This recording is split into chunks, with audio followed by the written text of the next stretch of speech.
Hey guys, and we are just 24 hours away from the official launch of the OnePlus 7 and the 7 Pro. And yeah, this is your first ever live look to the brand new 7 Pro back panel.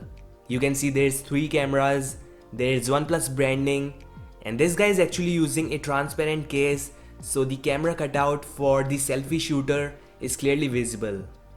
And I think this thing looks really thick. The top is thick and so will be the bottom. But thanks to the curved screen, the sides are gonna be thinner than ever. And we also have the display panel look of the 7 Pro, and just look at that chin. I think it's smaller than the iPhone XS Max. Apart from that, the box is also gonna look same, exactly like the OnePlus 6T, OnePlus 6 box. You're getting the red plus white theme, the OnePlus theme I would say. So yeah, that's all with the looks and design. Now there's one more interesting news for you all. The OnePlus 7 Pro will feature a 200% more powerful vibration engine. You'll get the best and highest vibrations while getting any notifications or getting any calls, something like this. And they're actually improving the OnePlus 6 or the 6T, which was having the low vibrations. So that's nice of OnePlus. And there you have some cases of the OnePlus 7 and the 7 Pro. So you're getting the same design case like the OnePlus 6 or the 6T. So yeah, that's all guys. The 7 is coming with OnePlus 6T like design. We have the same water drop notch and there is smaller chin than the 6T. We are getting the same module for the cameras and the flash also. So it's like the OnePlus 6T only, but with a better processor and all the specifications.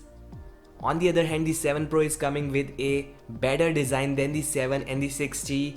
We have the full screen panel without any notch or holes. There is the pop-up selfie shooter mechanism used in the 7 Pro, and I think it looks really nice.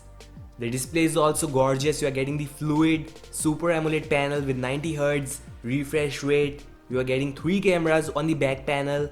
There is a 48 megapixel lens plus a wide angle lens. So that's really impressive. And yeah, that's all about the OnePlus 7 and the 7 Pro. There's the latest Snapdragon 855 SoC. There's 6/8/10/12 gigs of RAM, and of course 128/ and 256 gigs of internal storage. So this is it, the 7 and the 7 Pro priced higher than ever, but providing the better features than any of the smartphones we have right now in the market. So this is it guys, thanks for watching this video. Let me know which one would you choose, the 7 or the 7 Pro, coming in just few hours. And for the latest news, don't forget to like and subscribe. I'll meet you guys in the next one. Peace out.